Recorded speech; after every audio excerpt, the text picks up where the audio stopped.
You ask Tiger to solve. This deals with linear equations with one unknown. The final result is c equals -7/2. Let's solve it step by step. Group all constants on the right side of the equation. Subtract 43 from both sides. Simplify the arithmetic.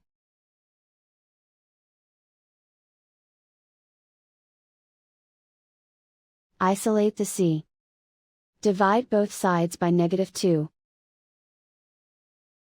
Cancel out the negatives.